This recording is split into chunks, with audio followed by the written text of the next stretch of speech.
그래서 여기 이제 템플턴이 이제 하는 얘기입니다. 그 템플턴도 그렇고 여기 워런 버핏도 그러는데 이분들이 묘하게 공통적으로 이 키플링이라는 이 시인이 쓴 이 이프라는 시가 있어요. 여기 시 있는데 이게 이제 투자를 하다 보면 아무튼 베팅을 많이 했는데 투자를 하다 보면 이제 이런 구절이 나온다는 얘기죠. 이제 거기에 거의 올인을 했는데 올인을 했는데 거의 풀 베팅 제가 이제 그렇잖아요. 풀 베팅을 했는데 풀 베팅을 했는데 그걸 다 잃었다. 어떤 원인이 돼서 다 잃었을 때 그때도 이렇게 이 풀베팅을 해가지고 여기에서 손실이 엄청나게 났을 때에도 그때도 여기서 포기하지 않고 그래야죠. 포기하지 않고 다시 초심으로 이게 어려운 얘기죠. 다시 초심으로 돌아가서 그렇게 해서 다시 원위치로 가서 다시 제자리를 다시 시작을 해서 가면 그러면 나중에 결국은 여기에서 결국은 이제 어떤 위기의 순간이 오더라도 이게 이제 이런 순간이죠. 어떤 위기의 순간이 오더라도 그 냉정을 잃지 않고 이게 중요하죠. 그러니까 투자자는 제가 늘 얘기했듯이 흥분을 하면 안 되는 흥분을 이게 투자자는 흥분을 하면 안 된다. 그러니까 제가 늘 얘기했듯이 시장이 오르고 자기가 들고 있는 종목이 오른다고 해서 그게 좋아할 것도 없다는 얘기죠. 어차피 그게 내가 해서 들고 있는 종목이 해서 뭐 두 배를 가든 세 배를 가든 그것은 그냥 운이 좋아서 그런 게 아니고 그냥 내가 준비를 잘해서 이렇게 오랫동안 고생을 하고 준비를 잘해서 이렇게 1년도 들고 있고 2년도 들고 있고 이러니까 두 배짜리도 나오고 세 배짜리도 나오고 이러는 것이지 이게 정당한 대가로서 오는 거지. 그게 막 두 배, 세 배 오른다고 막 흥분하고 막그 운이 좋다 이렇게 얘기를 할 필요도 없다는 얘기죠. 그러니까 오를 때도 그렇고 이렇게 모든 것을 잃었을 때도 이렇게 막 너무 이렇게 막 실망하고 포기하고 막 이럴 필요가 없다는 얘기죠. 그러니까 이렇게 모든 것을 잃었을 때도 마찬가지고 아니면 반대일 때도 마찬가지고 그때 항상 냉정을 잃지 않으려고 하는 게 중요해요. 그러니까요. 이게 제가 늘 얘기하는 게 이 경제 지표의 문제가 아니고 결국은 본인이 얼마나 냉정하게 이 투자를 관리해 나가느냐 이게 중요하다는 얘기죠. 그래서 제가 이제 오프라인에서 강의할 때는 이제 그걸 멘탈이라고 제가 표현을 쭉 했었지만 결국은 여기도 보면은 이제 여기 그 템플턴도 지금 이런 얘기를 하고 있는 거예요. 그러니까 뭐 경제지표 이런 얘기를 하는 게 아니라 그 앞에서 얘기했잖아요. 회계사나 이런 분들이 막 똑똑해 보여도 투자에서는 그런 능력이 중요한 게 아니고 결국은 투자에서 중요한 것은 바보 짓을 않는 것이다. 그러니까 인간 지표가 안 되는 것이다. 이 얘기죠. 그 경제 지표 하나 더 알고 경제 지표 하나 그거에 대해서 더 공부하고 이런 게 중요한 게 아니고 결국은 투자를 관련한 것은 투자를 관리를 잘한다는 것은 결국은 본인들이 가지고 있는 어떤 종목을 잘 관리한다. 이것보다는 어떻게 보면 결국은 이게 자기 자신을 어떻게 관리를 잘하느냐. 이게 중요하다는 거죠. 자기 자신을. 그럼 자기 자신을 관리를 어떻게 잘하느냐. 이게 중요한데, 그럼 자기 자신을 관리를 잘한다는 게 무슨 얘기냐? 결국은 이렇게 냉정해야 된다는 거죠. 투자자로서 성공하려면 냉정해야 된다. 제가 얘기하는 본인 성질대로면 안 된다는 얘기죠. 자기 성질대로 하면 안 된다. 성질대로. 그래서 제가 얘기 성질 급한 분들은 투자해서 성공하기 어렵다고 제가 몇 번 말씀드렸잖아요. 성격 급하고 막 성질 아무튼 막 급한 분들 있잖아요. 막 응? 그런 분들은 투자해서 성공하기 쉽지 않다. 그럼 본인 성질대로 해버린다는 얘기죠. 그렇게 하면 응? 그렇게 하시면 안 된다. 그래서 결국은 어떤 종목 관리도 중요하지만 그것보다 오히려 더 중요한 게 자기 자신에 대한 관리가 훨씬 더 중요하고 자기 자신에 대한 관리라는 게 뭐냐면 결국은 어떤 순간 그러니까 내가 투자해서 가지고 있는 내용이 내가 생각했던 것보다 막 두 배, 세 배의 어떤 결과가 더 잘 나올 때도 그때도 막 너무 흥분할 필요도 없고 그 남한테 자랑할 필요도 없는 것이고 제가 늘 얘기했듯이 그 다음에 그 반대인 경우 뭐 잘못해가지고 이렇게 해서 아무튼 손절을 크게 해서 아무튼 손실이 많이 나는 경우에 그렇죠. 그러는 경우에도 냉정을 잃고 거기에서 투자를 포기하고 그 투자를 끝내면 안 되는 것이고, 다시 그런 경우는 이렇게 아까 얘기한 게 초심으로 들어가야 된다. 이게 이제 아까 키플링이 그 시에 나와 있는 그런 내용이에요. 보시면 여기 이제 요게 이제 제가 여기 이게 이제 키플링이 이 키플링이라는 시인이 이게 이제 이 키플링이라는 시인이 이게 이제 그 노벨 문학상을 최연스 나이로 노벨 문학상을 받은 분인데, 이게 이제 자기 자녀, 자기 아들이죠. 자기 아들 그 12살 난 아들한테 12살 날 그 남자아이죠. 남자아이한테 이게 이제 12살 난 남자아이가 결국은 if라는 것은 이런 거예요. 이렇게 하면 이렇게 하면 이렇게 하면 아니면 이런 건 안 하면 이런 거 안 하면 if가 그렇죠. 이걸 안 하면 안 하면 이제 그런 내용이에요. 그래서 이런 걸 하고 이런 것을 안 하면 그러면 나중에 결국은 네가 결국은 어른이 될 것이다. 이제 이런 내용이에요. 여기 지금 시 내용이 그런 겁니다. 그런 내용인데 이 시 내용을 왜 아까 이제 여기 템플턴도 좋아하고 이쪽 워런 버핏도 이제 이 시를 굉장히 좋아했다. 이렇게 얘기하는데 수강생분들도 한번 찾아서 읽어보세요. 읽어보시면 결국은 이게 지금 투자에서 하는 거하고 여기 if에 들어가 있는 내용이 투자에서 필요한 내용들이에요. 투자에서 필요한 내용들인데, 투자에서 필요한 내용이 주로 뭐예요? 주로 여기 보면 이제 이 글자가 잘 안 보이는데 주로 보면 기다려라 이런 거예요. 기다려야 한다. 기다려야 한다. 제가 얘기하는 기다릴 줄 알아야 된다. 기다린다. 그 다음에 또 참는다 이런 거예요. 제가 늘 얘기한 이 시대용이 그렇습니다. 기다려야 된다, 참는다, 때로 따라서는 견딘다, 견디야 된다, 견딘다 이런 거예요. 그러니까 이렇게 그러니까 어떤 힘든 상황이 오더라도 기다려야 되고 참을 줄 알아야 되고 견딜 줄 알아야 되고 이 얘기 우리가 투자해서 딱 필요한 내용이잖아요. 딱. 그래서 이걸 잘하면 나중에 자기 아들한테 한 얘기죠. 12살짜리 아들한테 한 얘기예요. 나중에 이걸 잘할 줄 알면 요걸 잘할 줄 알면 결국 나중에 어른이 될 것이다. 이제 이런 내용이에요. 시 내용이 이런 내용인데 이게 이제 우리 투자 쪽에 얘기하면은 지금 이게 그 워런 버핏이나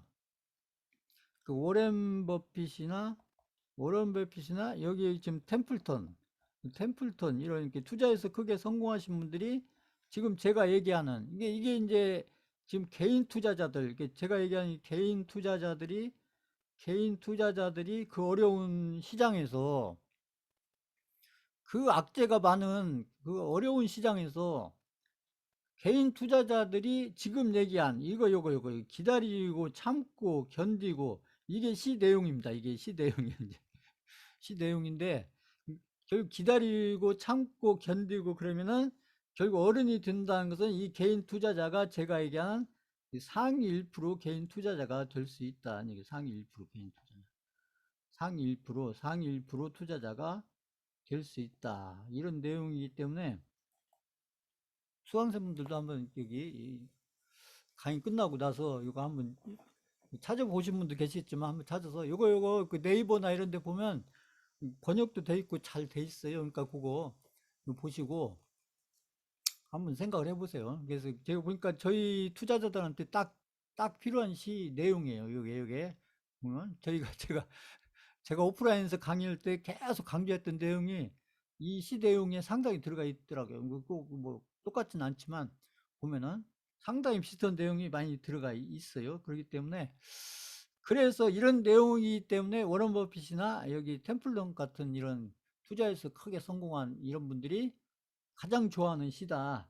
이렇게 해서 이제 이 책에서 이게 소개를 해놨는데 한번 여기 수강생분들도 한번 여기 강의 끝나고 나서 한번 찾아서 네이버나 이런 데 한번 찾아서 한번 쭉 보세요. 그 시가 좋으면 한번 하루에 한 번씩 읽어보세요. 이렇게 좀 힘들고 했을 때 아무튼 이게 좋은 시 우리 투자에 필요한 이렇게 좋은 시 한 편쯤 이렇게 해서 하루에 한 번 정도씩 이렇게 읽어보는 것도 좋겠죠. 그러니까 아무튼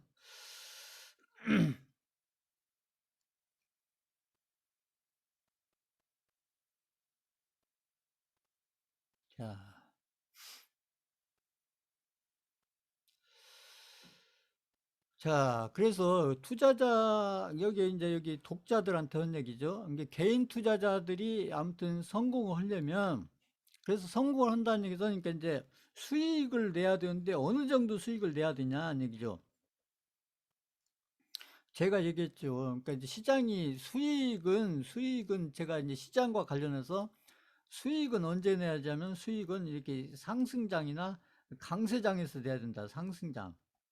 상승장이나 강세장.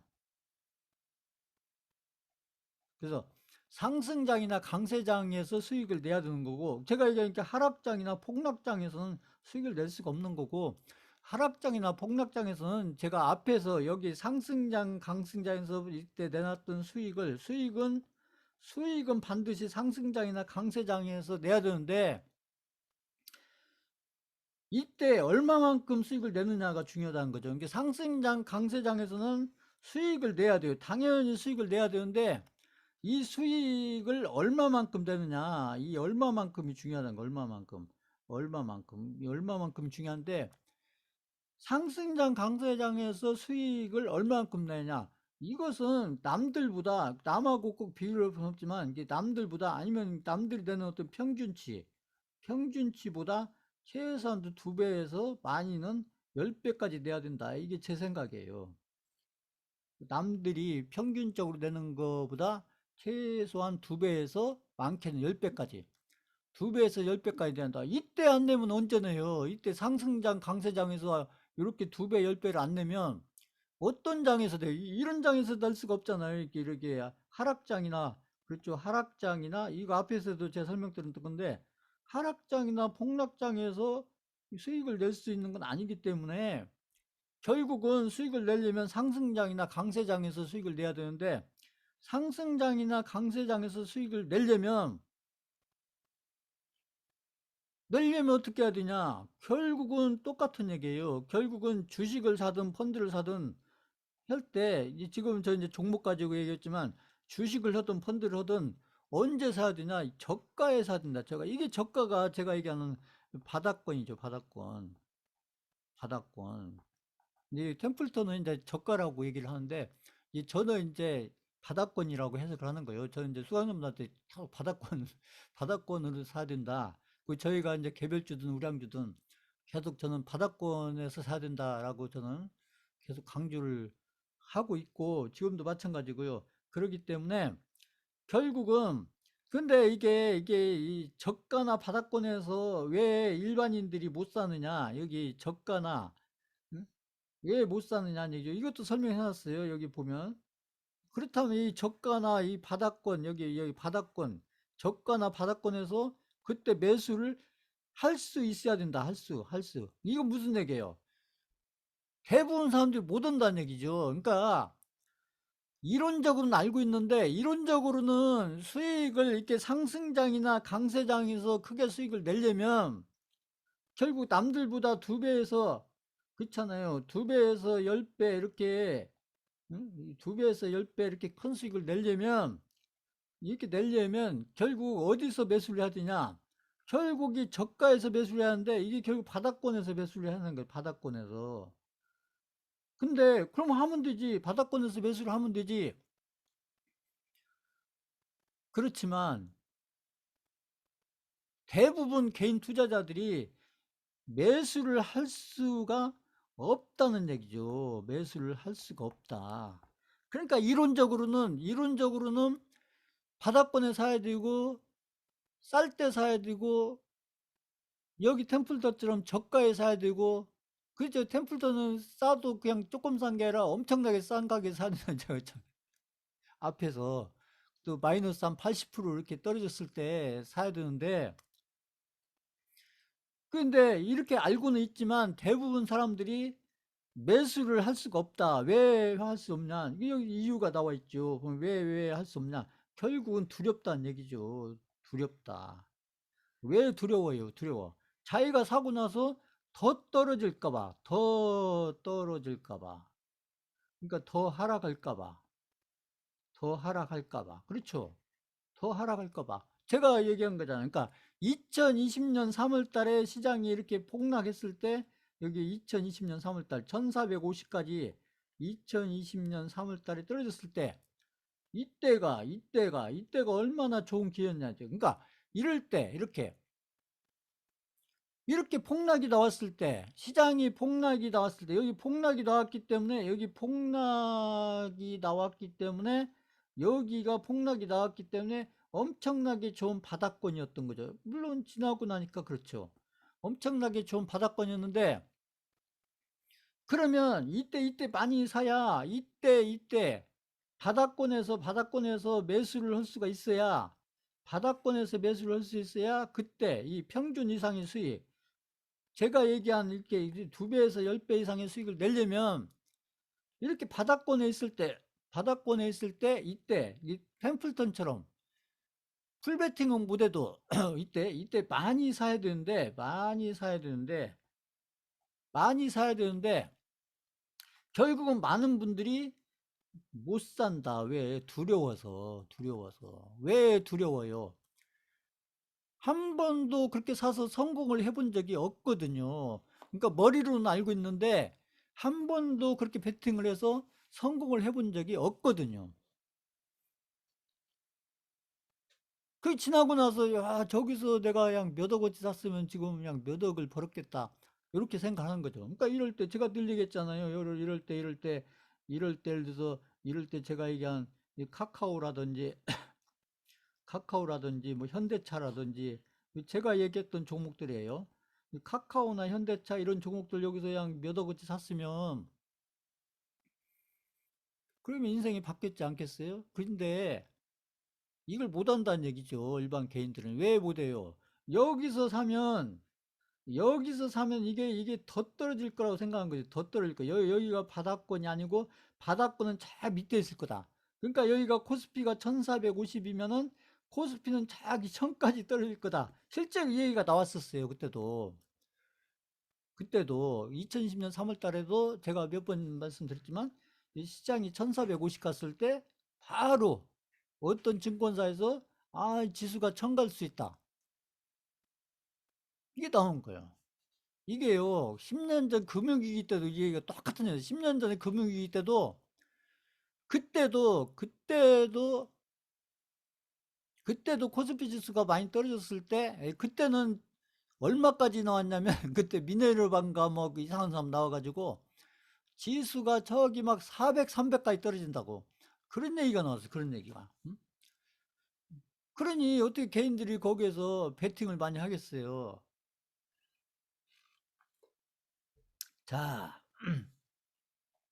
그러면 이게 아까 템플턴 현대계요. 왜 두려움을 갖느냐.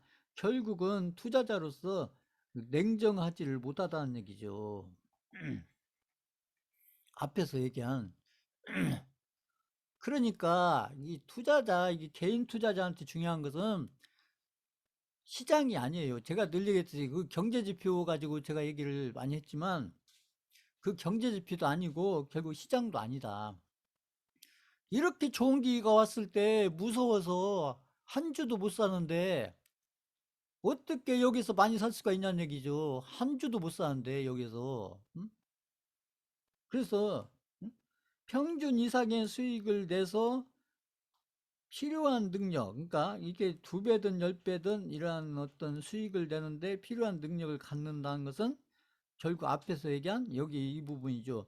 저가 주식이나 저가 펀드, 여기는 이제 저희는 펀드는 아니지만 그러니까 저가 주식을 매수할 수 있어야 된다. 그러니까 제가 하는 얘기예요. 이게 여기 이렇게 저가 주식을 좋은 매수 기회가 왔을 때 바닥권에서 진짜 아주 좋은 바닥권에서 저가에 매수할 수 있는 기회가 왔을 때 이게 기회인 거죠. 기회가 왔을 때 그때 매수를 할 수 있으려면 그러려면 이게 이론만 공부해서 된 게 아니고 이것을 자꾸 실전을 통해서 훈련을 해야 된다니 훈련을. 실전을 통해서 훈련을 하는 수밖에 없다. 책 보고 이론 보고 강의 듣고 계속 그런 머리로만 시뮬레이션을 하고 머리로만 모의 투자하고 실제 본인 돈이 안 들어간 상태에서 머리로만 계산하고 머리로만 생각하고 그러면 진짜 좋은 기회가 왔을 때는 한 번도 잡지 못한다 이 얘기죠. 응? 근데 이게 이제 템플턴이 하는 얘기는 템플턴 본인은 이런 기회가 올 때마다 한 번도 놓치질 않았다는 거죠. 그러니까 여기 이제 수강생분들이 배워야 되는 것은 바로 이제 그런 부분인 것이죠. 여기 책에서 얘기하는 어떤 여러 가지 이론적인 부분이 아니고 템플턴의 어떤 마인드, 템플턴의 투자자로서 어떤 마인드가 중요한지 제가 얘기했죠. 템플턴이 가지고 있는 이런 투자 방식하고 이 개인 투자자들, 내가 가지고 있는 투자 방식하고 어떤 부분이 어떻게 다른지 이런 것들을 잘 이렇게 한번 비교를 해보셔라 이 얘기죠. 자, 그래서 결국은 이제 저가에 사야 된다. 근데 저가에 살려면은 그게 냉정해야 된다는 것이죠. 그리고 생각만 하면 되고 실제로 그렇게 살 수 있어야 된다 이 얘기죠. 자, 그 다음에 여기 이제 이건 템플턴이 한 얘기예요. 여기 이제 가치라는 얘기를 처음 얘기했네. 그래서 주식의 주가, 가격과 이건 가격이죠, 가격. 이 주식의 이 가격하고 주식의 가치는 다르다. 그래서 여기서 주식의 가치는 제가 얘기한 이게 이제 그 기업 가치를 얘기한 기업 가치. 이거 제가 앞에서도 전에 설명드린 적이 있는데 그래서 주식의 가격, 주식의 가격하고 기업의 가치, 이게 다르다. 같은 게 아니고 다르다. 그래서 많은 개인 투자자들은 투자에 성공을 하지 못하는 많은 투자자들은 주식의 가격하고 이 기업의 가치가 같다고 그렇게 생각해요. 같다고. 이 주식의 가격하고 이 기업의 가치가 같다. 이렇게 대부분 투자자들은 이렇게 생각한다는 얘기죠. 그런데 실제 투자를 잘하는 분들은 아니다. 주식의 가격하고 주식의 그 기업의 가치는 다르다. 그래서 투자를 잘하는 분들은 제가 늘 얘기했듯이 투자에 성공하신 분들은 이게 템플턴처럼 투자의 성공을 그것도 조금 큰 성공을 하는 투자자들은 결국은 이 주식의 가격하고 기업의 가치가 같은 것이 아니고 다르다. 그래서 투자를 잘하는 분들은 제가 늘 얘기했듯이 이 가격을 보고 하는 게 아니고 이 가치를 보고 한다, 가치. 그래서 기업의 가치, 지금 비트코인도 마찬가지고요. 이게 기업의 가치, 그 기업의 가치하고 주식의 가격이 어떻게 다르냐. 그래서 템플턴은 이제 이것을 어떻게 설명하고 있느냐 이 얘기죠. 그래서 이게 템플턴도 지금 얘기를 하고 있는 거예요. 주가하고 기업의 가치는 다르다. 이거 제가 재무제표에서도 설명을 드렸는데 이쪽에서 제가 여러 가지 각도에서 설명을 드렸는데 여기 템플턴도 지금 이 얘기를 하고 있잖아요. 보면 자 템플턴이 자기가 쓴 지금 여기 이 책에서 주가는 기업의 가치와 상관이 없이 움직인다. 이거 보세요. 주식의 가격은 기업의 가치하고 보통은 상관이 있다, 관계가 있다 이렇게 생각을 하잖아요. 많은 개인 투자자들은 주가는 결국 기업의 가치대로 움직인다 이렇게 생각하는데 주가는 기업의 가치에 따라 움직인다 이렇게 보통 사람들이 이렇게 알고 있잖아요. 그러니까 특히 회계사분들이 그렇죠. 회계사분들이 이러는데 주가는 기업의 가치하고 관계없이 움직인다. 이건 템플턴이 하는 얘기예요. 이 템플턴이 이렇게 얘기를 하는 겁니다. 그러니까 주가는 기업의 가치하고 상관없이 움직인다. 그래서 그때도 그 얘기 나왔잖아요. 그 질문도 나오고 했잖아요. 그래서 상장 폐지에 대해서 얘기를 했었는데 앞에서 그 질문도 나오고 제가 그쪽에서 설명도 해드리고 제 나름대로 답변도 해드렸는데 그러니까 결국 기업의 가치에 맞춰서 가격을 이렇게 평가를 하면, 그러면 이게 투자자로서 이렇게 아무튼 큰 돈 벌 기회를 놓칠 수가 있다 이 얘기죠. 그렇기 때문에 일단은 이제 템플턴처럼 이렇게 알고 있어야 된다는 거죠. 그러니까 기업의 가치하고 이 주가는 상관이 없다. 상관없이 움직인다. 그러니까 결국은 이런 얘기예요. 이렇게 어떤 기업의 가치는 엄청 높은데, 어떤 가치는 엄청 높은데, 엄청 높아요. 가치는 엄청 높은데, 이 기업의 주가는 엄청 이렇게 낮아질 수도 있다는 얘기죠. 이렇게 가치는 엄청 높은데, 주가는 엄청 낮을 수가 있다. 그러니까 이게 뭐예요? 그러니까 기업의 가치가 높으면 주가도 이렇게 높아져 있어야 되는데 그렇잖아요. 우리가 상식적으로 생각해 보면 기업의 가치가 높으면 주가도 이렇게 높아져 있어야 되는데, 종목에 따라서는 기업의 가치는 엄청 높은데 가격은 엄청 낮아져 있을 수가 있다. 엄청 낮아질 수 있다.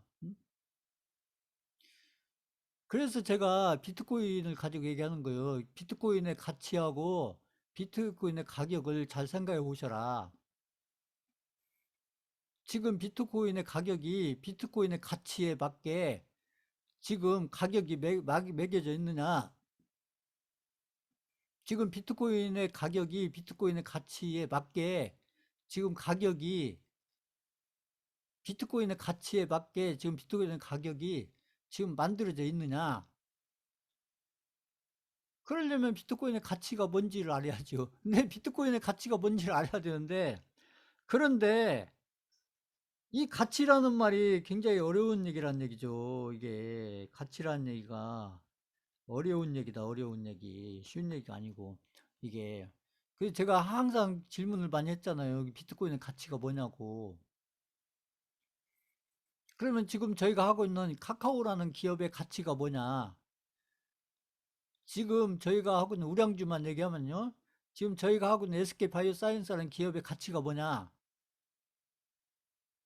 지금 카카오라는 기업의 가치가 뭐고, 그 다음에 SK 바이오사이언스라는 기업의 가치가 뭐냐? 그래야 지금 카카오라는 기업의 가치에 대해서, 아니면 SK 바이오사이언스라는 기업의 기업 가치에 대해서 그 기업 가치에 대해서 내가 어떻게 기업 가치를 생각하고 있냐에 따라서 지금 카카오의 가격과 지금 SK 바이오사이언스의 가격, 이 가격이 그 기업의 가치 대비해서 가격에 맞게 지금, 아니 가치에 맞게 지금 가격이 와 있는지 아닌지 이걸 판단할 수 있지 않겠어요? 그러니까 이럴 수도 있고 반대일 수도 있어요. 반대일 수도. 이게 이제 템플턴 하는 얘기가 지금 이런 얘기예요. 지금 보면 오히려 기업의 가치는 별로 없어요. 기업의 가치는 거의 이게 제로에 가까운데 주가는 엄청나게 올라가 있다는 거죠. 기업의 가치는 거의 제로에 가까운데 주가는 주가는 엄청나게 높이 가 있다. 그럼 이런 종목이 대표적으로 어떤 종목이 이런 종목이었냐? 제가 생각할 때는 신라젠 같은 종목이 이런 종목이었다네. 신라젠 같은 종목이 이런 종목이었다. 예를 들면, 그러니까 신라젠 같은 경우 그때 2017년도 그죠? 저희가 셀트론 할 때 2017년도, 18년도 그때 신라젠 가격은 뭐 거의 막 15만 원, 10만 원, 15만 원 이렇게 갔지만, 제가 봤을 때 신라젠이라는 그 기업의 가치는 제가 봤을 땐 거의 제로에 가까워요. 제로에. 그런데 기업의 가치는 제가 봤을 땐 거의 제로에 가까운데, 이 어떻게 보면 막 그 가격은 막 10만 원, 15만 원, 10만 원, 15만 원, 응? 거의 막 20만 원 가까이 이렇게 갔었다는 얘기죠. 보면은. 응? 그러니까 지금 템플턴이 하는 얘기가 이런 얘기예요. 이 주가하고 이 기업의 가치는 상관없이 움직인다. 이게 제가 볼 때는 상당히 굉장히 중요한 얘기 같아요. 이게 어, 저희가 투자자로서 성공을 하기 위해서 저희는 이제 매매를 하려고 하는 건 아니지만 투자자로서 성공하려면 이 주가하고 기업 가치하고 요거 주가하고 기업 가치가 보통 일반인들은 분석을 주로 하는 일반인들은 주가하고 기업 가치는 관계를 가지고 움직인다 이렇게 이제 생각을 하지만 그러니까 이게 주가하고 기업 가치가 이렇게 관계없이 움직이기 때문에 그래서 제가 하는 얘기예요. 분석이 의미가 없다고 얘기를 하는 겁니다. 그렇기 때문에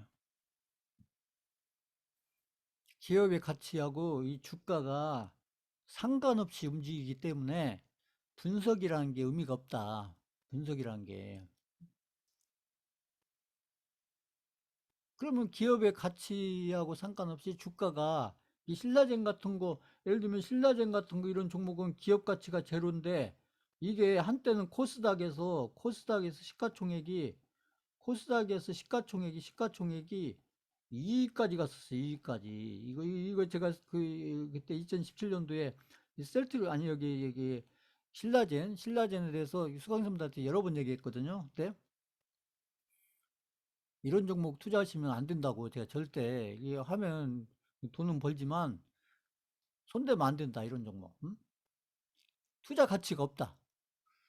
지금도 없고 앞으로도 없을 거다. 저는 이제 그 얘기를 여러 번 제가 했었거든요. 그러니까 매매는 할지 몰라도 투자는 하면 안 된다.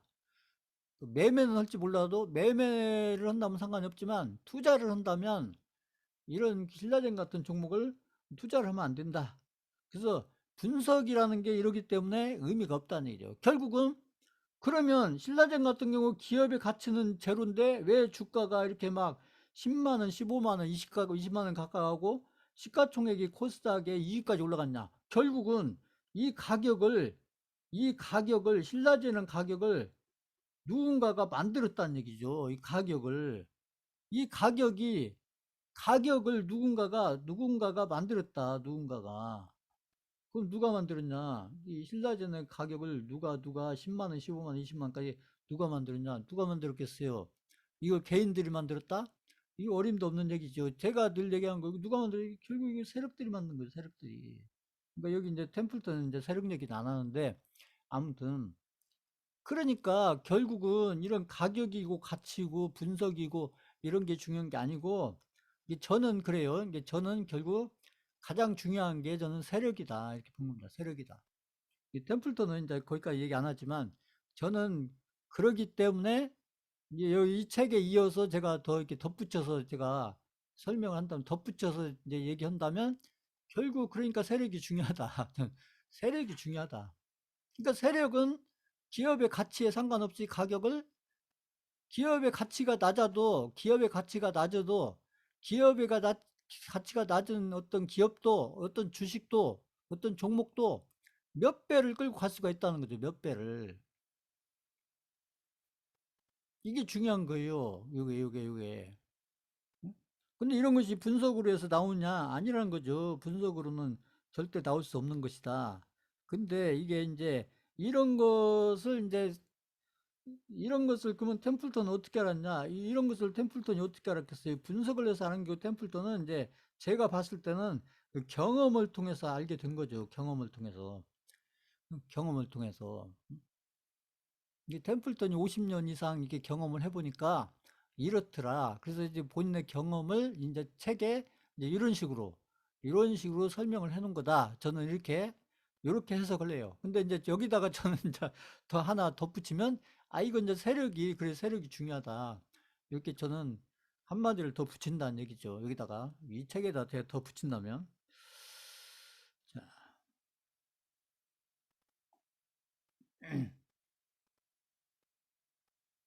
그래서 이제 이게 이제 미국을 이제 아무래도 미국 템플턴이 미국 사람이니까 그래서 템플턴이 이제 이 설명을 하는데 1930년도에 미국에 대공황이 있었다는 얘기죠. 이게 1929년에서 33까지 한 10년 정도, 10년 정도 걸쳐서 대공황, 그러니까 어마어마한 이제 대공황이 경제적으로 그렇다는 거죠. 경제적으로 대공황이 왔었는데 이게 어느 정도 대공황이 왔었냐? 거기 뭐 사진을 붙여놓은 것도 있어요. 거기 보면 뭐 이게 사진을 올렸는데 이렇게 이제 이게 뭐 아무튼 뭐 이런 정도로 이렇게 막 직업을 구한다 뭐 이런 거죠. 직업을 달라 일을 할 수 있게 해달라. 그러니까 일자리가 없었다. 이제 저희가 대선주 하면서 일자리주 지금도 저희가 일자리주 가지고 있는데 그 일자리를 달라는 거죠. 일자리를 이게 대공황이 와서 아무튼 경제가 무너져 내리니까 그러니까 일자리가 없잖아요. 일자리가 그러니까 이제 많은 분들이 이렇게 편말을 붙여가지고 지금 거의 지금 일자리 구하려고 줄 서 있는 거죠. 보면 이렇게 해서 일을 해야 돈을 버는데 일자리가 없으니까 그 돈을 못 버니까 이게 거의 10년을 갔더니 10년을 대공황이 그러니 상상을 해보세요. 그러니 시장이 얼마나 안 좋았겠어요. 시장이 이게 보면 10년 동안 그것도 1, 2년도 아니고 10년 동안 저희가 시장 1년 떨어져도 힘들어가지고 지금 그 저 개인 투자자들 멘붕인데 제가 얘기한 동학개미들이 다 떠나고 시장이 폭락을 하지도 않고 시장이 1년간 이렇게 떨어지니까 투자자들이 이렇게 멘붕 상태에 이르는데 이게 10년이 간다고 보세요. 10년이 이렇게 보면 그러니까 자 이걸 얘기한 거예요. 그런데 이제 이렇게 대공황이 왔을 때도 보면은 자 이렇게 대공황이 왔을 때 시장이 이게 1929년도에 이게 고점을 찍었다는 게 시장이 여기 고점을 시장이 이제 미국의 다우지수를 얘기한 거죠. 이게 고점을 떨어져서 시장이 몇 프로 떨어졌냐? 89%면 거의 90% 떨어진 거예요. 90% 시장이 99%, 90%. 그러면 여기 내가 1억 원치 사서 가지고 있었다면 그냥 그저 1,000만 원 남았다는 얘기죠. 보면은 이게 예를 들면 그런 얘기예요. 보면 시장이 90%가 떨어졌으니까 이 시장이 90% 떨어지면 종목은 거의 99% 떨어져요. 보시면 이게 시장이 90% 떨어졌으니까 시장이 90% 떨어지면 개인들이 들고 있는 종목들은 개인 뭐 세력 할 거 없이 이 종목들은 거의 99% 떨어진다. 99% 마이너스 99%. 99%. 그러니까 1억 원치 샀으면 거의 100만 원 남는다. 이런 얘기예요. 응? 이게 대공황이죠. 대공황. 근데 그러니까 이것만 보면은 이게 보면은 이제 투자 끝났다 이렇게 생각하지만 반드시 이렇게 대공황이 지나고 나면은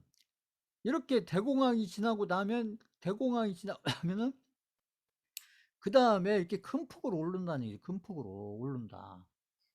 그래서 여기 대공황의 바닥 여기죠. 제가 얘기한 이 바닥권, 대공황의 바닥권에서부터 여기 많이 올라간 것까지 보면 372%가 올라갔다는 얘기죠. 그러면은 이게 거의 한 4배 올라간 거죠. 4배, 4배, 4배. 이렇게. 그러니까 중요한 것은 뭐냐면, 이 투자자한테 중요한 게 제가 이거 앞에서도 그 아무튼 여기 코스피 시장 이렇게 제가 길게 보면서 설명을 몇 번 드렸지만, 투자자한테 중요한 것은 이렇게 떨어진 이게 중요한 게 아니고, 이게 투자자한테 중요한 것은 이렇게 떨어진 이 폭락이 중요한 게 아니고, 폭락이 지나고 나면 그 다음 사이클 제가 얘기한 폭락 후에 오는 이거 있잖아요. 이거. 투자자한테 중요한 것은 이 폭락 사이클이 중요한 게 아니고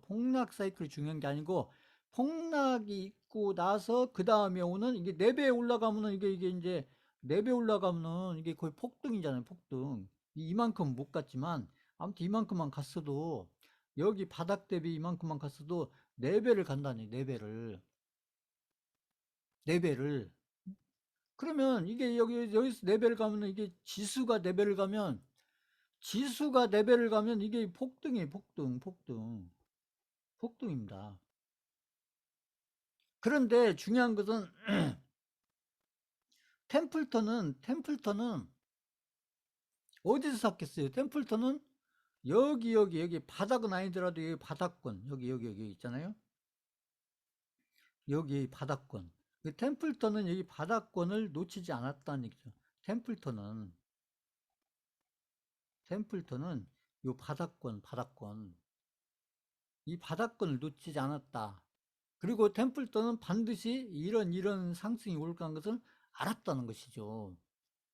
그걸 어떻게 알았겠어요? 경험으로 알은 거죠. 경험으로. 그렇게 정해져 있는 것이 아니고 경험으로 알은 거예요. 경험으로. 그러니까 여기 수강생분들도 경험으로 알아가는 게 중요한 거예요. 경험으로. 책에서 아무리 100번, 1000번 읽어도 그거 다 소용없어요. 한 번을 이런 자리에서 한 번을 매수를 못 하는데 알고 있으면 뭐예요? 그건 머리는 알고 있는데 이런 장이 왔을 때 이 템플턴처럼 여기서 풀베팅은 못해도 음? 이런 바닥권에서 최소한 제가 얘기하는 1억 이상은 살 수 있어야 그래야 의미가 있죠. 그렇게 해야 풀베팅은 못해도 템플턴처럼 이렇게 풀베팅까지는 못 온다고 해도 최소한도 1억 이상은 살 수 있어야 그래야 남들 버는 것보다 최소한 2배에서 10배를 벌 수가 있다는 거죠. 그러니까 여기에서 아까 템플턴 현 얘기잖아요. 여기에서 이게 폭등장이잖아요. 폭등장 같으면 남들보다 거의 한 5배에서 10배는 벌어야죠. 5배에서 10배는 벌려면 5배에서 10배를 벌려면 매수를 언제 해야 되냐? 매수를 언제 해야 되냐? 결국 여기 바닥권에서 할 줄 알아야 된다는 거예요. 바닥권에서. 근데 이게 머리로는 그렇게 해야 된다는 거 아는데 이게 되느냐는 얘기죠. 이게 안 된다. 왜 안 되냐? 아까도 얘기했잖아요. 이게 왜 안 되냐? 이게 이렇게 내려와 있을 때는 여기서 이제 막 여기 더 내려간다는 얘기가 나온다니까. 더 내려간다. 더 내려간다. 아까 그 코스피 가지고 했잖아요. 코스피가 1455면 그다음에 1000 간다고 얘기하고 또 1000을 가면 그때는 뭔 얘기 나오냐? 이제 500 간다고 나오는 거예요. 500 간다고. 그러니 언제 사요? 언제? 1455면은 이제 1000 간다는 얘기면 안 그럼 1000 가면 사야지. 그럼 설령 1000이 오면은 또 거기 가면 또 500 간다고 그러고. 그럼 언제 사냐고 언제? 지금요 비트코인이 똑같은 경우에요. 비트코인이. 이따가 제가 비트코인 얘기하겠지만 비트코인이 지금 똑같은 경우입니다. 요거 비트코인이 막 대공황 이런 건 아니지만 지금 비트코인의 상황이 이 비슷한 상황이에요. 이 비슷한 상황 이게. 자, 그래서 이런 바닥권에서 이렇게 막 예서 10년짜리 이렇게 폭락이 나오더라도 이런 자리를 기다렸다가 템플터처럼 기다렸다가 그런다고 이런 데 어설픈 데서 사는 게 아니라는 얘기죠. 완전히 기다렸다가 그리고 여기가 바닥권이라고 이제 여기는 바닥권이라고 정해진 게 아니고 제가 늘 얘기한 바닥권은 정해진 게 아니에요. 정해진 게 아니고 여기쯤 오면 바닥권을 판단을 해야 되는 거 판단을 정해진 게 아니고 이거 제가 늘 얘기하는 수강생들한테 투자에서 정해진 것은 아무것도 없다. 투자에서 정해진 것은 아무것도 없다. 그러니까 바닥권도 정해져 있는 것이 아니고 고점권도 정해져 있는 것이 아니고 그런데 매수를 저가에 아주 저가에 매수를 하려면 바닥권을 잘 판단해서 매수를 할 줄 알아야 되고 또 고점권이 정해져 있는 건 아니지만 그 고점권에서 매도를 잘 하고 나오려면 고점권에서 판단을 잘 해야 된다. 그래서 판단을 잘 하려면 어떻게 판단을 잘 할 거냐? 이 경험을 쌓아야 된다는 것이죠. 경험을 쌓아야 된다. 그래서 특히나 이런 폭락이 나왔을 때 이런 데를 그냥 지나가면 안 된다. 이런데 폭락장이 나왔을 때 이런 데를 그냥 지나가면 안 된다는 거죠. 이런 데를 그냥 지나가면 경험을 언제 쌓겠어요? 경험을 쌓을 수가 없죠. 그러니까 비트코인도 지금 많이 내려와 있는데 그 바라던 가격대 와 있는데 못 사잖아요. 사실 이렇게 좋은 자리에 오면 못 산다니까요. 좋은 자리에 오면.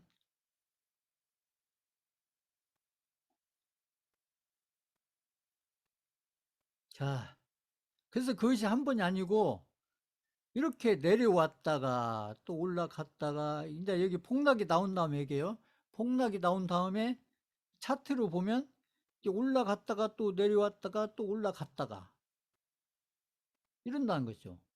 근데 물론 올라가는 동안에도 이렇게 파동이 있어요. 파동이 이렇게 올라가는 동안에도 이렇게 파동이 그냥 쭉 가는 게 아니고 파동이 있어요. 파동이 그냥 이렇게 쭉 가는 게 아니고 쭉 가는 게 아니란 얘기죠. 그래서 제가 늘 얘기한 이렇게 결국은 여기에서 여기까지 4배를 갔지만 제가 하는 똑같은 얘기예요. 4배를 갔지만 과정을 보면 지나간 과정을 보면 이렇게 파동이 오르고 내리고 파동이 있는데 이 폭이 적지가 않아요. 이 폭이 적지가 않다고요. 적지가 않다. 근데 내가 이렇게 시장이 막 거의 4배 가까이 가는 동안에 어떤 종목을 사서 이게 큰 수익을 내려면 이걸 여기서 사가지고 결국 중요한 게 뭐냐. 요 기간 동안에 이렇게 파동이 있는 이 기간 동안에 여기도 마찬가지로 이렇게 파동이 있는 요 기간 동안에 내가 어떻게 보유를 할 거냐. 어떻게 보유를 할 거냐. 투자자한테 필요한 것은 이 보유를 어떤 판단으로 해서 보유를 해갈 거냐. 이게 중요하다는 거죠. 이게 보유하다는 거. 이게 대선주에서 쭉 했던 얘기잖아요. 이것은 이제 큰 폭으로 한 얘기고 보면은 그러니까 이게 몇 배씩 갈 때는 그냥 결과만 보면 이렇게 막 몇 배 왔네, 몇 배 갔네 이렇게 얘기하지만 과정을 보면 엄청나게 힘든 과정이라는 거죠. 힘든 과정. 그래서 아까 시도 얘기하고 했지만은 결국은 투자한테 중요한 것은 결국은 기다리는 게 중요한 건데 이게 이 기다리는데 이게 그냥 기다리는 게 아니라 버티고 견디지 않으면 안 된다는 얘기예요. 견디지 않. 이게 없으면 버틸 줄 알고 견딜 줄 알고 이걸 못하면 시장은 이렇게 4배를 간다고 해도 결국 개인들은 여기서 수익 여기서 잘해야 여기서 끝나고 그것도 잘했을 때 아주 잘했을 때 그냥 들고 있으면 되는데 그냥 들고 있지를 못한다. 그 왜 이거 못 들고 있냐. 이걸 왜 못 들고 있냐. 결국 이것은 한 종목을 가지고 있으니까 그런 거야. 한 종목으로 들고 있으니까 못 가지고 가는 거예요. 이렇게 시장은 4배씩 하는데 왜 이걸 왜 끝까지 못 들고 가냐. 결국 한두 종목으로 들고 가니까 그런 거야. 한두 종목으로. 그러면 이런 시장을 그래도 이렇게 가면서 수익을 내려면은 이렇게 이런 파동을 따라 수익을 내려면 결국 뭘로 들고 있어야 하냐? 이 포트폴리오로 들고 있어야 되는 거야. 포트폴리오로.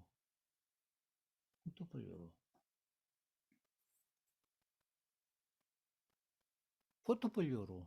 한두 종목이 아니고. 그러니까 한두 종목, 워런 버핏 같으면 한두 종목으로 들고 갈 수가 있죠. 워런 버핏 같은. 그러면 일반 개인들은 여기 이런 이 폭이 적지가 않은데, 이게 폭이 적지가 않은데, 어떻게 한두 종목을 들고서 이 파동을 다, 응? 버티고 견디고 해서 저 고점권까지 들고 갈 수 있겠느냐. 이런 것이죠. 응? 자, 그래서 주가는 그러니까 이제 이렇게 이제 이 대공황이 온 이후에 주가가 등락을 반복했다. 이게 결국 등락이라는 게 여기 이 파동을 얘기하는 거, 파동을. 파동이 있다는 것이죠, 파동이. 대폭락 이후에. 그러면 이렇게 주가, 이건 뭐가 이렇게 오르고 내리고 했냐면 자, 이거 또 중요한 얘기를 하는 거예요, 여기서. 존 템플턴이. 지금 무슨 얘기를 하냐면, 지금 이렇게 오르고 내리고 오르고 내리고 오르고 내리고 한 것은, 자, 이렇게 해서 한 거의 4배 오르는 동안에, 4배 오르니까 이렇게 오르고 내리고 오르고 내리고, 그러니까 이걸 세분화해서 보니까, 이렇게 확대해서 보니까 오르고 내리고 한 것은, 이게 오르고 내리고, 그러니까 커졌다, 작아졌다, 커졌다, 작았다, 커졌다, 작았다, 커졌다, 작았다 한 것은, 이것은 결국은 주식의 가격이 오르고 내리고 한 거예요. 기업의 가치가 오르고 내리고 한 거예요. 이거 채팅창에 한번 써보세요. 이게 오르고 내리고 오르고 내리고 한 것은 주식의 가격이 오르고 내리고 한 거예요. 그 기업의 가치. 예를 들어서 이게 어떤 종목이다. 그러면 기업의 가치가 기업의 가치가 커졌다, 작았다, 커졌다, 작았다 한 거예요. 뭐가 오르고 내리고 한 거예요.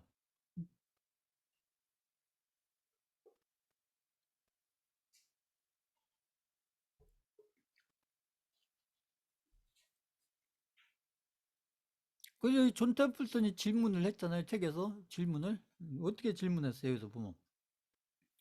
그러면 지금 이제 송환님 쓰듯이 이게 지금 이렇게 오르고 내리고 오르고 한 것은 주식의 가격이 오르고 내리고 한 거예요. 주식에 우리가 주가라고 하죠. 주가. 주식의 가격이 오르고 내리고 한 건데 그러면 실제로 그 기업의 가치도 이 가격에 맞춰서 기업의 가치도 이렇게 커졌다 작아졌다 커졌다 작아졌다 커졌다 했느냐는 얘기예요. 했느냐?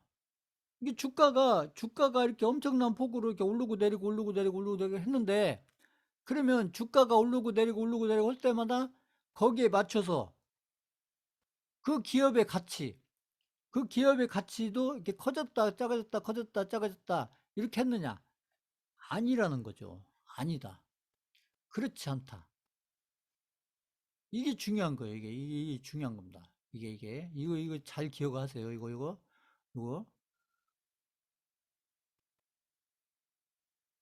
지금 비트코인도 마찬가지예요. 비트코인도 지금 가격으로는 지금 막 그렇잖아요.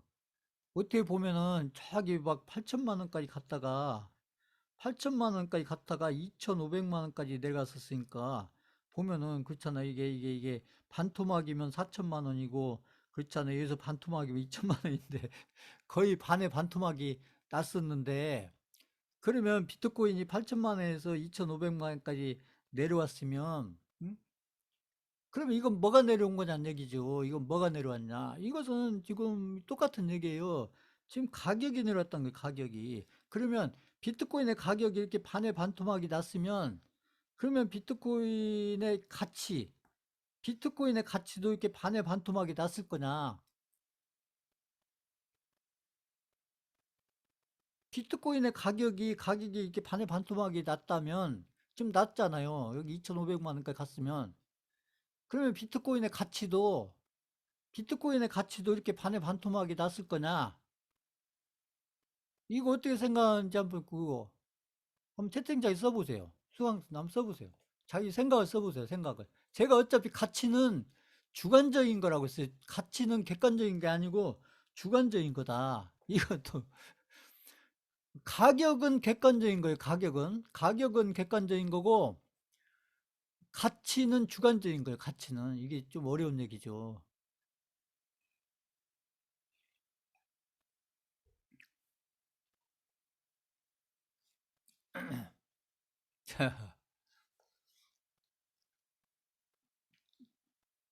그러니까 여기 좀 템플턴은 좀 세력 얘기를 안 하고 있기 때문에 지금 자꾸 세력 얘기를 하기가 좀 그런데 근데 세력 얘기를 안 하면 또 이게 해석이 좀 그래요. 그 세력 얘기를 지금 템플턴 전혀 안 하고 있는데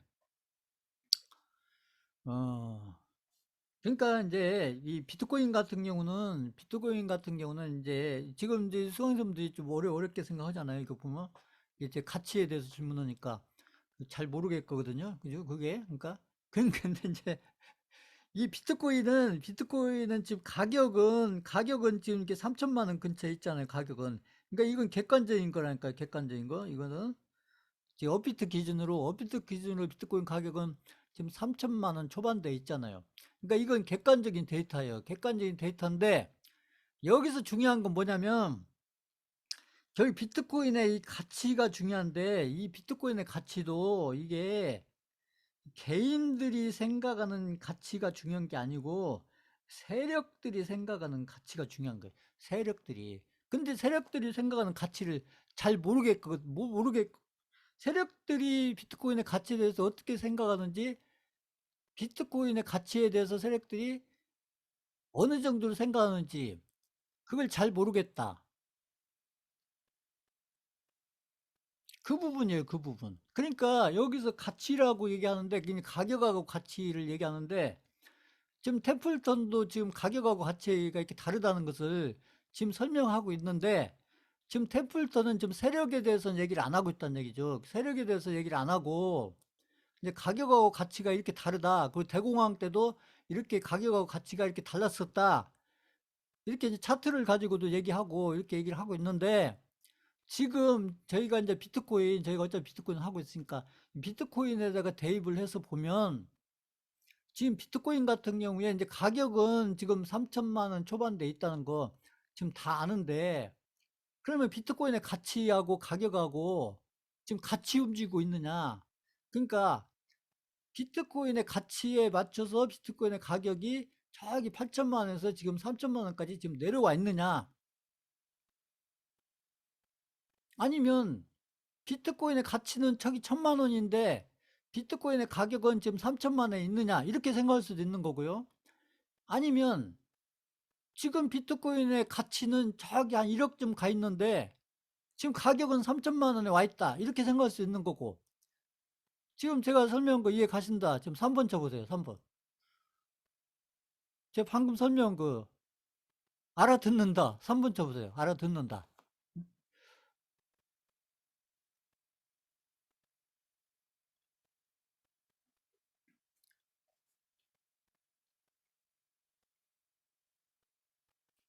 그런데 이 가치라는 것은 여기 지금 템플턴도 가치를 얘기하고 있으니까 이 가치라는 것은 주관적인 거라는 거죠. 주관적인 거. 이게 주관적이라는 것은 딱 이렇게 객관적으로 정해진 게 아니라는 거죠. 그러니까 비트코인의 가치가 얼마다, 그러니까 가격으로 따지면 비트코인 가치가 얼마다 이렇게 정해진 게 아니라는 거죠. 그건 무슨 얘기예요? 그러니까 비트코인의 가치는 누가 보냐에 따라서, 그러니까 어떤 투자자가 보냐에 따라서 비트코인의 가치는 다르다는 것이죠. 이게 주관적인 거예요, 이게. 근데 가격은, 업비트 기준으로 가격은 지금 3천, 뭐, 100만 원, 200만 원 와 있다는 것은, 이것은 다 아는 거예요. 이건 객관적인 거라고. 이건 누가 봐도 비트코인이 업비트에서 지금 가격이 3천, 한 100만 원, 200만 원 사이에 있다.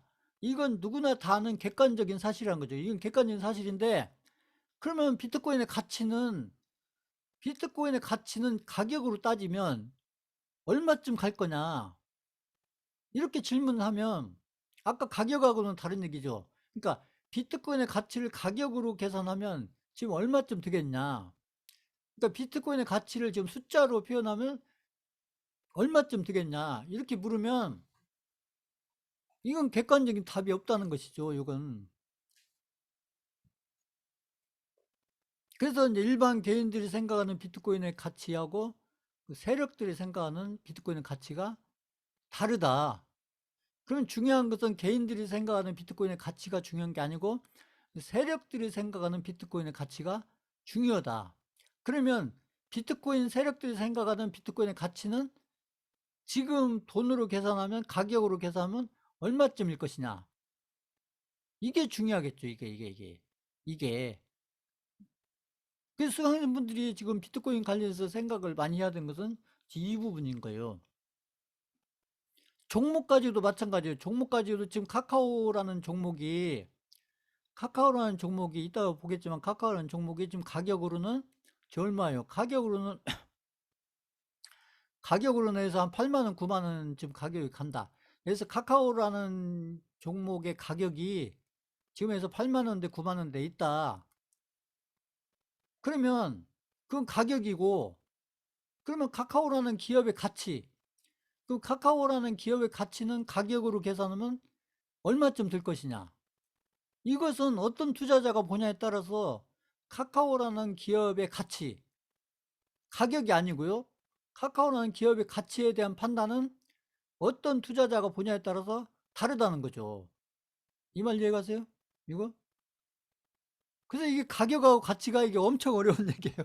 여기 지금 템플턴도 지금 이 얘기를 하고 있는데, 근데 이 부분을 자꾸 고민을 해보셔야 돼요. 제가 이 얘기를 왜 자꾸 하냐면, 결국은 내가 투자자로서 성공을 할지 안 할지는 결국 이 부분에 달려있어요. 이 부분. 가격에 달려있는 게 아니고, 내가 결국은 그 기업의 가치에 대해서 어떻게 생각을 하느냐. 그 다음에 비트코인의 가치에 대해서 어떻게 생각하느냐. 이것은 주관적인 거라는 거죠. 주관적인 거. 이게. 응? 근데 이제 여기 템플턴이 지금 얘기하는 것은 지금 이제 가격하고 가치는 다르게 움직이더라. 가격하고 가치는 다르게 평가가 되더라. 이 얘기죠. 그러니까, 그러니까 가치는 엄청 높은데 가격적으로 엄청 낮게 판단하면 그렇게 평가를 받을 수도 있고, 시장에서는 아까 신라젠처럼 반대일 수도 있다. 이런 얘기죠. 아까. 그러니까. 자, 이제 그런 부분들. 그래서 이렇게 이제 가격은 엄청나게 등락을 했지만 결국 그 가치대로 가격이 움직이는 게 아니다. 그러니까 이게 뭔 얘기예요? 가격대로 가격 따로 가치 따로 움직인다 얘기죠. 가치 따라서 가치에 맞춰서 가격이 이렇게 오르고 내리고 하는 게 아니고, 가치는 가치대로 있고 가격은 가격대로 가고, 이제 요 얘기를 하고 있는 거예요. 이게 이제 템플턴이 생각할 때는 이게 이제 중요한 얘기다. 이 얘기를 지금 하고 있는 겁니다. 자, 자, 여기 또 나왔네요. 자, 기업의 매출과 매출이 늘고 이익이 늘고 거기에 맞춰서 매출이 늘으니까 이익이 늘고, 그러면 이게 기업의 매출이 늘고 이익이 늘면 결국 그게 기업의 가치가 느는 거예요. 자, 여기 나왔네요. 여기 템플턴이 얘기하는 거예요. 템플턴이 얘기하는 게 뭐냐면, 기업의 가치가 매출이 늘고 그 매출이 늘면서 기업의 이익, 결국 영업이익이겠죠. 저희가 재무제표에서 공부했던 기업의 매출이 늘면서 영업이익이 늘고, 그것도 지속적으로 든다. 지속적으로. 그러면 거기에 맞춰서 기업의 가치가 계속 상승을 하는데 그 이유가 뭔지, 이유가 중요한 게 아니고 보면, 중요한 것은 뭐냐면 이 매수자하고 매도자가 이 기업의 가치를 긍정적으로 보냐 부정적으로 보냐, 이게 주관적인 거. 이게 주관적인 겁니다. 이게 주관적인 거. 그러니까 기업의 매출이 늘면서 이익이 지속적으로 늘면 기업의 가치는 계속 상승하는데, 그러니까 기업의 가치는 계속 상승한다는 거죠. 가치는 기업의 가치는 계속 상승을 하는데, 그런데 주가는 오르고 내리고 오르고 내리고 오르고 내리고 한다는 거죠. 오르고 내리고. 그거 왜 그러냐? 이렇게 오를 때는 왜 오르겠어요? 결국은 매수자들이 긍정적으로 본다는 얘기죠. 긍정적으로 본다는 것이고, 결국 이렇게 떨어질 때는 누가? 여기 매도자가. 그죠? 매도자가 여기서는 부정적으로 본다는 얘기죠. 부정적으로. 그러니까 기업의 가치는 이렇게 매출이 늘고 이익이 늘면서 기업의 가치는 계속 우상향을 하는데 이게 주가가 이렇게 오르고 내리고 하는 것은 결국은 매수자와 매도자가 그때그때 기업의 가치는 이건데 똑같은 기업의 가치인데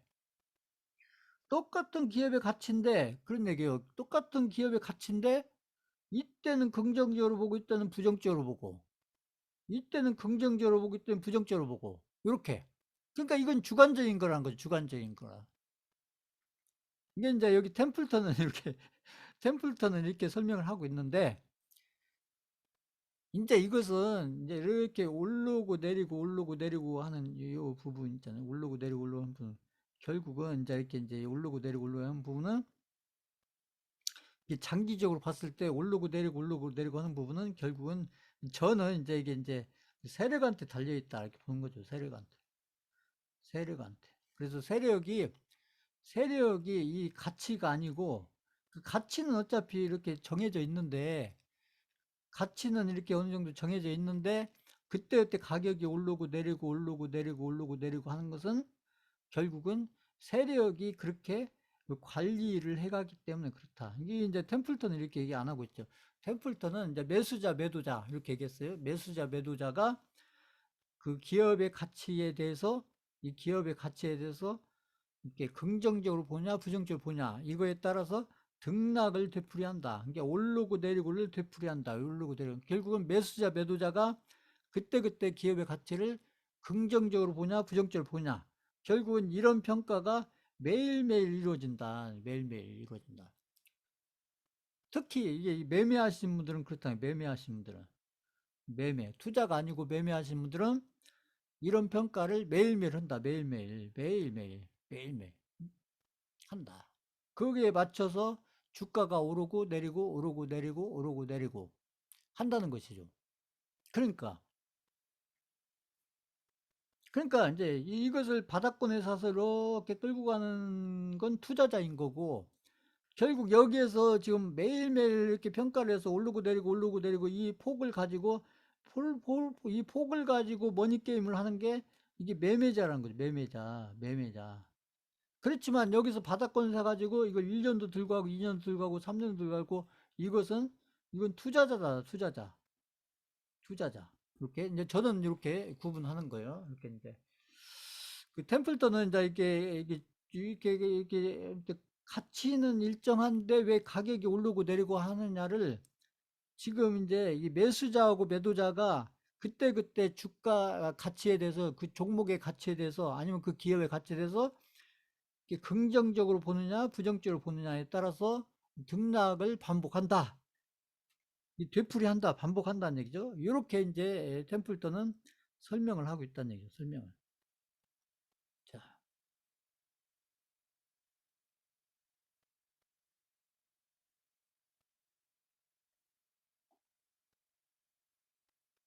자, 기업의 가치가 그러면 매일매일 이게 똑같은 얘기예요. 물론 그렇지 않다. 그러니까 기업의 가치는 어제나 오늘이나 내일이나 별 차이가 없다는 거죠. 그런데 왜 주가는 어제 다르고 오늘 다르고 내일 다르고 하느냐는 얘기죠. 이거 마찬가지예요. 결국 매수인과 매도인이 이 기업의 가치를 매일 평가한다. 이건 지금 매매를 얘기한 거예요. 매매. 이 템플턴이 지금 매매를 얘기한 겁니다. 매매. 투자가 아니고 지금 매매를 지금 이렇게 설명을 하고 있어요.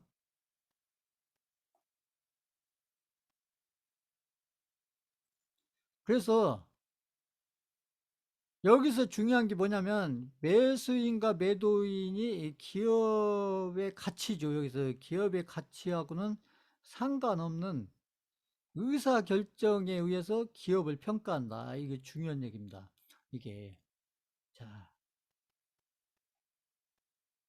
기업하고는 상관없이 그런 이유를 얘기하죠. 기업하고는 상관없는 이유를 가지고 기업을 평가한다. 그러니까 이게 무슨 얘기냐면 이 주식시장에서는 투자자가 이게 매매자죠.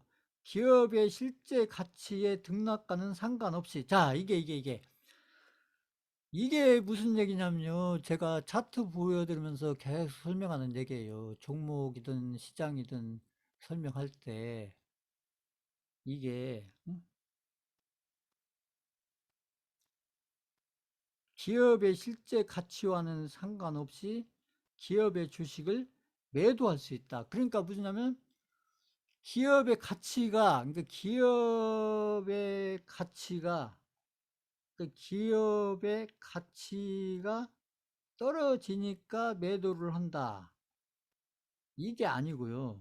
그러니까 이것 때문에 하는 게 아니고 이런 거하고 상관없이, 그러니까 기업의 가치가 오르고 내리고에 상관없이 기업의 주식을 매도할 수 있다. 그러니까 이게 기업의 가치가 오르고 내리고 이거에 맞춰서 매도를 하는 게 아니고 이거하고 상관없이 매도할 수 있다. 그러니까 기업의 가치가 오르고 내리고에 상관없이 매도할 수 있다. 자, 이 지금 대표적인 종목이 제가 봤을 때는 저희가 지금 하고 있는 이 카카오가 이 대표적인 종목이에요. 제가 카카오의 가치하고 가격에 대해서 여러 번 제가 말씀드렸지만 카카오가 결국은 어떻게 보면은 저기 막 거의 17만 원까지 갔다가 17만 원까지 갔다가 여기 지금 거의 막 10만 원 밑에 거의 뭐 7만 원, 8만 원까지 내려왔는데 그렇죠. 그러면 거의 막 반의 반토막인가요? 아무튼 이렇게 많이 떨어졌어요. 이게 17만 원까지 갔다가 거의 반토막 이상이 났는데 그러면 여기서 이렇게 내려올 때 이게 기업의 가치가 이게 결국에 카카오라는 종목의 주가가 결국 이렇게 17만 원에서 결국 여기 뭐 10만 원 밑에까지 그죠? 뭐 7만 원 얼마까지 내려갔었나요? 한 7만 원, 7만 원? 뭐 이렇게까지 내려왔는데 결국 카카오라는 기업이 이렇게 내려온 것은 왜 내려왔냐? 이유는 다른 거 없어요. 투자자가 매도를 하니까 매수보다 매도가 훨씬 많으니까 내려온 거예요. 카카오라는 기업이 17만 원까지 갔다가 여기 거의 10만 원 밑에까지 내려온 것은 왜 내려왔냐? 이거 수요 공급에서 공부했잖아요. 매도가 매수보다 훨씬 많으니까 그러니까 계속 내려왔는데 카카오가 이렇게 내려오는 동안에 그러면 기업의 가치도 이렇게 내려왔냐 이 얘기예요. 자, 저희가 어차피 카카오 종목을 저희가 하고 있으니까 카카오가 저기 17만 원에서 지금 여기 거기 지금 거의 뭐 7만 원, 8만 원까지 내려왔다가 지금은 약간 올라가고 있는데 그러면 이렇게 내려온 것이 이렇게 주가가 반토막이 내려온 것은 카카오라는 기업의 주가가 이렇게 반토막이 난 것은 거기에 카카오라는 기업의 가치가 카카오라는 기업의 가치가 반토막이 났느냐는 얘기예요. 자, 이거 채팅창에 한번 써보세요. 카카오라는 기업이 17만 원에서 여기 그 8만 원, 7만 원까지 내려왔었는데, 그럼 그렇게 내려온 것이, 그럼 카카오라는 지금 기업의 가치가 이렇게 반토막이 났느냐?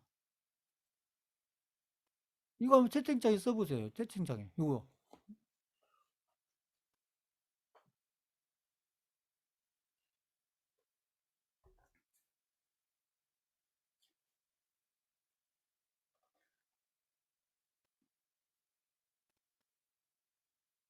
지금 이 얘기를 하고 있는 거예요. 이제 저희가 하고 있는 종목으로 얘기하면, 오히려 제가 봤을 때는, 아까 템플턴이 앞에 얘기했잖아요. 템플턴이 아까. 오히려 카카오라는 기업의 가치는 이렇게 주가가 떨어지는 카카오라는 기업의 가치는 올랐어요. 제가 봤을 때는. 제가 그때 재무제표도 보여드리면서 설명했잖아요. 재무제표도 보여드리면서. 오히려 카카오의 그 매출하고 영업이익은 카카오의 매출하고 영업이익은 이렇게 늘었어요. 오히려 늘었잖아요. 그때 재무제표 볼 때. 늘었는데 주가는 반토막이 났다, 주가는.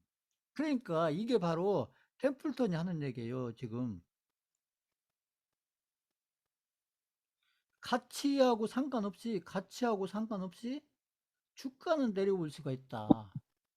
그러면 이렇게 가치는 올라가는데 주가는 내려. 그럼 주가가 왜 내려왔냐? 아까 얘기했잖아요. 매도하는 사람이 훨씬 더 많으니까 내려오는 거예요. 매도하는 사람. 그건 또 세력들이 이용하는 거고, 오히려. 세력들이 이제 공매도니 뭐니 외국인들은 공매도를 할 거고, 아무튼 세력들은 이제 관리를 안 하는 거죠. 그러면 그 종목을 포기한 게 아니고, 포기한 게 아니란 거죠. 이따가 카카오 보면 되겠지만 카카오가 세력들이 없었던 것이 아니라는 얘기죠. 세력들이 있는 거고. 자, 그래서 이렇게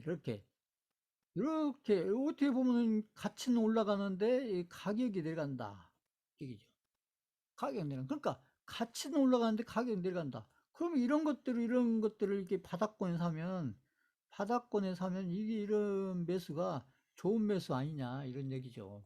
이런 게. 그렇지만 이럴 때는 개인 투자자들의 99%는 이럴 때는 사기 싫어한다. 이런 얘기죠.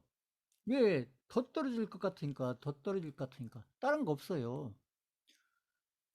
더 떨어질 것 같으니까. 내가 사면 더 떨어질 것 같으니까. 그러니까 못 사는 거예요. 투자에 성공하려면은 싸게 사고, 그것도 아주 싸게 사고, 다른 사람들이 관심이 없을 때 사야 되고, 그 안 좋은 얘기 나올 때 사야 되고, 응? 그러면 다 알고 있으면서도 본인들이 실전에서는 그것을 실제하지 못한다. 왜? 지금 막 눈앞에서 막 바닥바닥 움직이는 종목, 이런 거 쫓아가야 되니까. 아까도 얘기했잖아요. 제가 업종 가지고 얘기했지만, 결국 개인 투자자들이 투자를 해서 성공하지 못하는 이유는 딱 하나예요. 준비를 안 하고 돈을 벌려고 하니까 그런 겁니다. 준비를 안 하고 돈만 벌려고 하니까. 그 시간 투자를 안 하고 그냥 돈만 벌려고 하니까. 아무 준비도 없이 있다가 그냥 가는 종목 쫓아가서 돈 벌려고 하니까. 근데 시장이나 종목이나 세력들이 그렇게 만만하지가 않다는 얘기죠. 오히려 그런 개인들을 이용하고 거꾸로 이용하고, 그래서 개인들이 이용해야 세력들이 또 큰 돈을 벌 수가 있기 때문에 개인들의 그런 어떤 단점이죠. 개인들의 그 잘못된 부분을 세력들이 100% 이용을 한다는 것이죠. 자, 그래서 지금 템플턴이 계속 하고 있는 얘기는 뭐냐면 가격하고 가치하고 따로따로 움직인다. 이것을 잘 기억하시라는 얘기예요. 그래서 저희가 재무제표를 공부하고 이런 것은 재무제표가 좋기 때문에 그 기업의 가치가 높은 그런 기업을 찾아서 투자를 하고 그런 종목을 찾기 위해서 하는 게 아니에요. 그 반대예요, 반대. 오히려. 그 반대다. 그 대표적인 게 지금 저희가 하고 있는 이 카카오 같은 종목이 그 대표적인 그런 종목인 거예요. 마침. 지금 저희 템플턴 이걸 보면서 지금 템플턴이 가격과 가치에 대해서 계속 얘기하고 있는데 마침 저희가 들고 있는 지금 카카오가 지금 이런 경우란 얘기죠. 이런 경우. 그래서 제가 그 거래량 없이 떨어진다. 그럼 그런 가격은 걱정할 필요가 없다. 그런 얘기가 또 이 비슷한 얘기기도 해요. 기술적인 해석에서 이제 말씀드릴 때 종목들 보면 떨어질 때 그런 종목들 많이 있잖아요. 보면. 자, 그래서 이제 지금 템플턴이 지금 가치하고 가격의 이 다른 점, 그 다음에 이제 종목이 오르고 내리고 하고 등락이죠. 오르고 내리고 하는 부분은 많은 사람들이 같이 따라 오르고 내리고 한다고 생각하지만 실제 시장에서는 가치하고 가격은 전혀 별도로 상관없이 전혀 상관없이 움직이는 경우가 많다. 자, 이것을 잘 기억하고 이 부분을 이제 우리가 그 실전 투자하는 데서 잘 활용할 줄 알아야 된다. 이런 얘기죠. 그래서 저희가 재무제표 공부하고 그런 것들도 이렇게 어떤 영업이익이 좋고 매출이 좋고 이런 종목을 찾아서 투자를 하려고 하는 게 아니에요.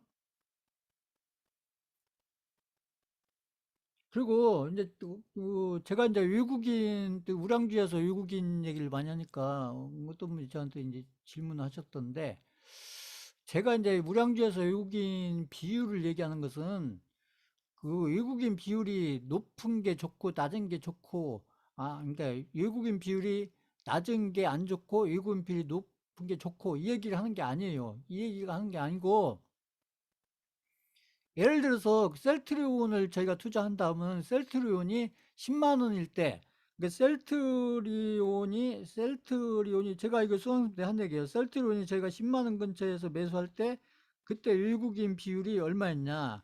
그래서 제가 그걸 보라고 한 거예요. 그래서 외국인 비율이 그때 그래서 10%였다. 제 기억은 안 나는데 10%였다. 그러면 나중에 셀트리온이 나중에 20만 원 가고 30만 원 가고 이렇게 했을 때 이건 미래 얘기죠. 저희가 10만 원일 때 외국인 비율이 10만 원, 10% 정도 들어와 있었는데 나중에 이게 20만 원 가고 30만 원 가면 그때 아마 외국인 비율이 예를 들어서 15%가 되든 20%가 되든 이렇게 아마 늘어나 있을 거다. 늘어나 있을 거다. 그래서 그 부분을 잘 보셔라. 그러니까 이 얘기를 제가 말씀드렸던 거고, 다른 우량주도 마찬가지예요. 제가 이제 우량주 들으면서 외국인 비율 얘기를 몇 번 제가 얘기를 한 적이 있는데, 이제 그걸 기억하셔서 저한테 이렇게 질문하신 분이 계시던데, 그 제가 하는 얘기는 결국은 외국인이 이제 저희가 셀트린 10만 원대 살 때 이렇게 10% 정도 들어와 있었는데, 나중에 30%, 40% 됐을 때는 이게 나중에 가서 이게 해서 20%가 돼 있던 뭐 25%가 됐던 이렇게 돼 있다는 얘기는 결국은 여기서 외국인이 이렇게 좀 이렇게 사면서 가격을 끌어올렸다. 이제 이 얘기를 제가 하는 거고, 그러면 10% 있을 때보다 20%, 30% 때가 셀트론이 더 좋은 상태냐? 우리 개인 투자자 입장에서 그건 아니란 얘기죠. 그래서 외국인 투자 비율이 10%에서 20%, 30%가 있으면 결국은 이게 고점을 만들었다는 얘기니까 여기 바닥권에 있을 때 10% 정도 외국인이 있다가 고점권에 갔을 때 이게 해서 20%가 되든 25%가 되든 그러면 이렇게 외국인 비율이 늘어나 있다가 그러면 외국인이 사면서 이렇게 올려야 되니까 주가를 갈리면서 올려야 되니까 그러면 결국 고점권에 갔을 때는 결국은 그 다음에 이제 매도를 한다는 얘기죠. 매도를. 게 있어요. 이제 이런 흐름을 제가 얘기하는 거지, 이때보다, 그럼 셀트리온이 이때가 더 좋은 상태냐? 그건 아니라는 거죠. 그래서 외국인 제가 얘기를 자꾸 하니까 우량주에서 또 이걸 이렇게 또 받아들일 수가 있을 것 같아서 제가 또 질문이 들어왔고, 그래서 다른 수강생분들도 외국인 부분에서 이렇게 생각을 하시는 게 좋겠다. 그래서 제가 답변을 드린 거예요. 지금 방금 설명 거 이해 가신다. 5번 쳐보세요, 5번. 지금 방금 설명한 거 이해 가신다. 응? 이거. 우량주에서는 외국인이 중요하니까요.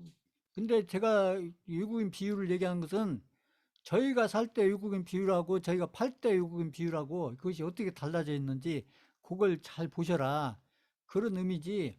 외국인 비율이 높다 낮다에 의해서 그 종목이 우리 투자자 입장에서 개인 투자 입장에서 더 좋은 종목이다 아니다. 이걸 제가 말씀드린 기준으로 설명드린 게 아니라는 얘기죠.